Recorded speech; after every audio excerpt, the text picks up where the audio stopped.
वो देखो। तो कोई भी हिंदी सेंटेंस को इंग्लिश में कन्वर्ट करने के लिए 3 questions have to be asked to ourselves. तो वही करेंगे। कल मैं पूजा करने के लिए मंदिर जा रहा था। काम है, जाना एक काम है, यानी ये एक्शन वाला सेंटेंस है, एक्शन वाला सेंटेंस है। दूसरी, तो ये कौन सा टेंस है? पूजा करने के मंदिर जा रहा था, पास्ट कंटिन्यूअस टेंस है। थर्ड क्वेश्चन, क्या ये एक्टिव है या पैसिव है? जाने का काम करने वाला आदमी का नाम पता है? हाँ है। कल मैं पूजा कर जाता, ये मैं है, यानी ये sentence simple past continuous tense का एक्टिव वॉइस है। तो बनाओ शुरू आदमी का नाम वाला काम। मैं जा रहा था, आई वॉज गोइंग, आ गया मंदिर, डेस्टिनेशन टू टेम्पल, पेश आ गया पूजा करने के लिए, पूजा करना भी वन है, टू लगा ऐड करो, टू वर्शिप। टाइम है, टाइम को शुरू में अंत में कहीं भी लिख सकते हैं। यस्टरडे शुरू में लिख दो, ठीक है, अंत में भी लिख सकते हैं। तो यार क्या हो गया? Yesterday I was going to temple to worship. ठीक, दरअसल मैं प्रत्येक सुबह वहां जाता हूँ।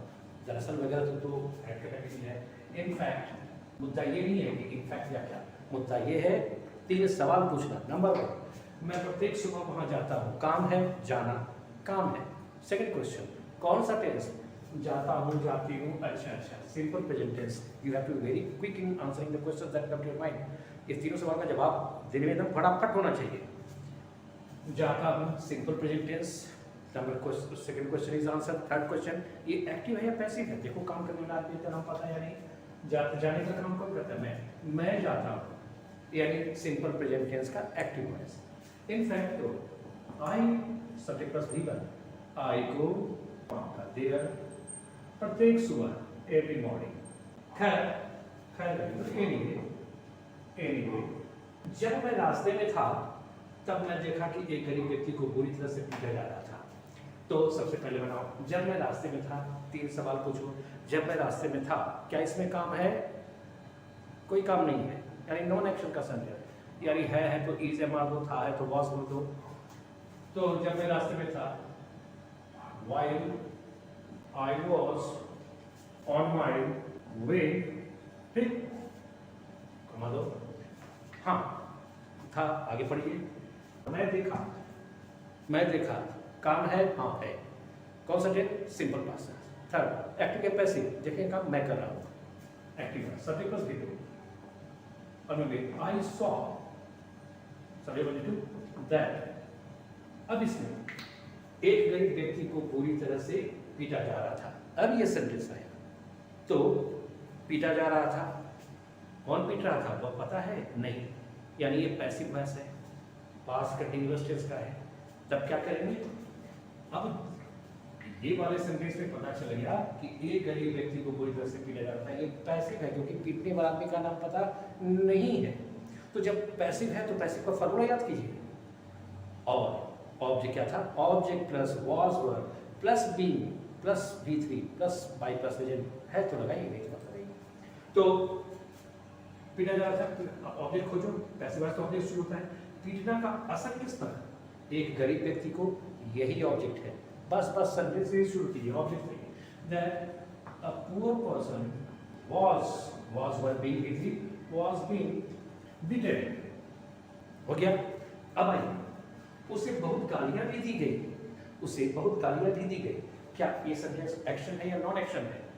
गाली देना एक वर्ब है, यानी ये काम है।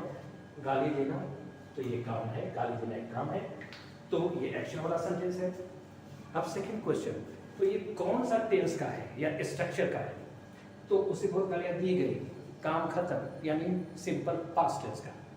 नाउ क्वेश्चन नंबर 3, तो ये एक्टिव है या पैसिव है? सोचो, उसे बहुत गालियां भी दी गई, गाली देने वाला आदमी का नाम पता है?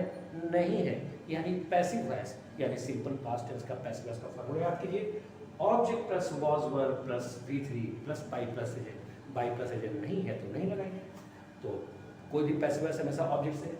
तो गाली देने का असर किस पर पड़ता है? सब हिंदी का सबसे अंत वाला काम का असर जिस पर पड़ेगा उसी से पैसिव वॉइस शुरू करना है। गाली देने का असर किस पर? उसी पर। He was also abused understood? Very much. उसकी दयनीय स्थिति उससे नहीं देखी जा सकी, ये पैसिव वॉइस है, देखी जा सकी। अब ये लिखा हुआ है, देखने वाला तो लिखा हुआ है, अगर ऐसा रहता कि मैं उसकी दयनीय स्थिति को नहीं देख सका तब ये एक्टिव था, लेकिन मुझसे नहीं देखी जा सकी। जब काम करने वाले आदमी का नाम का पता हो, लेकिन वो के द्वारा से ऐड रहता है, इंग्लिश सेंटेंस में प्रेजेंट रहता है, तब वो पैसिव वॉइस होता है। लेकिन in our day to day conversation इतना शुद्ध तो हम लोग बोलते नहीं है। उसकी दयनीय स्थिति मुझसे नहीं देखी जा सकी, मेरे द्वारा नहीं देखी जा सकी, इतना तो बोलते नहीं है। घरेलू भाषा में सही बोलते हैं, उसकी स्थिति नहीं देखी जा सकी। तो we have to understand, we have to apply our common sense and use it. तो कहते से होना क्या चाहिए, घरेलू भाषा में कैसे लिखा जाता है, मेरे द्वारा नहीं देखी जा सकी। एक ऐसा हो हम लोग समझ गए कि ये पैसिव वॉइस है। और जब पैसिव वॉइस है और गुड मॉडल ऑक्सिलरी वर्ब का है, और किसी भी मॉडल ऑक्सिलरी वर्ब से जब पैसिव वॉइस बनाते हैं तो उस मॉडल ऑक्सिलरी वर्ब में बी का यूज करते हैं। यही तो है, ये तो पढ़े थे। तो चलिए ऑब्जेक्ट खोलिए। हाँ, उसकी दयनीय स्थिति उसे नहीं देखी जा सकी। देखना का सर किस पर, उसकी दयनीय स्थिति इस पर, इसी से सेंटेंस शुरू करो। His pitiable condition could not be seen by me। अब आगे पढ़ो। तो मैं वहां गया, काम है, हाँ है, तो कौन सा टेंस या स्ट्रक्चर का है, मैं वहां गया, सिंपल पास्ट में गया था।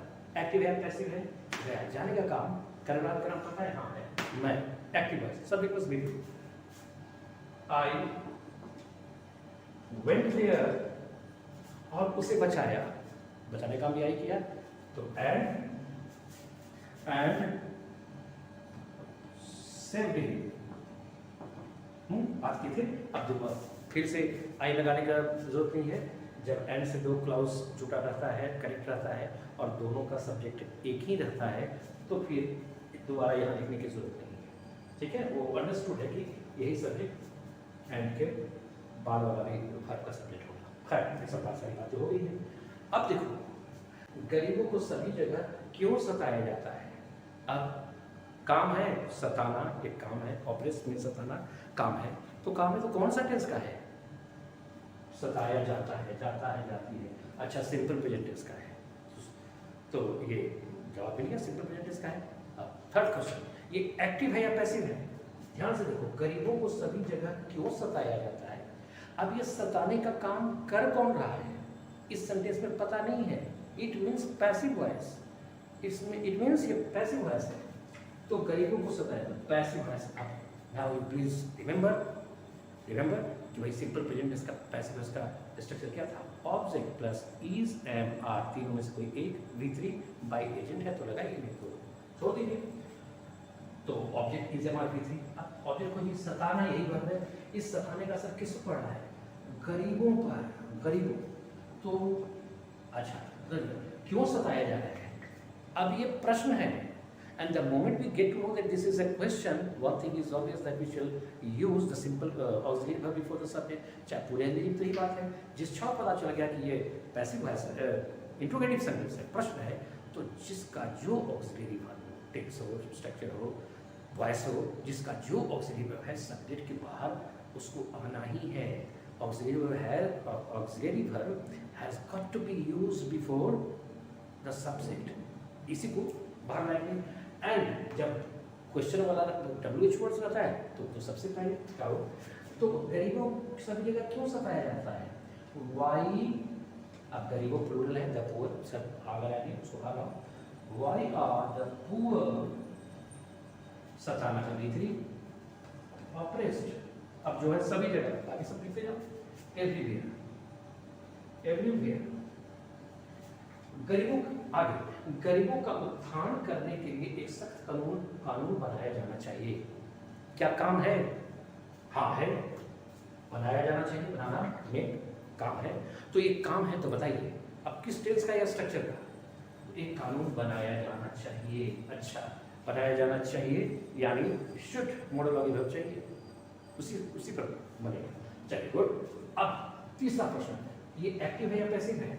गरीबों का उत्थान करने के लिए एक सख्त कानून बनाया जाना चाहिए। क्या इस सेंटेंस में कानून बनाने वाला आदमी का नाम पता है? सोचो, नहीं है। तो जब ये नहीं है तो once again this is passive voice. और जैसे ही पैसिव वॉइस समझ गए कि ये पैसिव वॉइस का है, तब ऑब्जेक्ट खोजिए।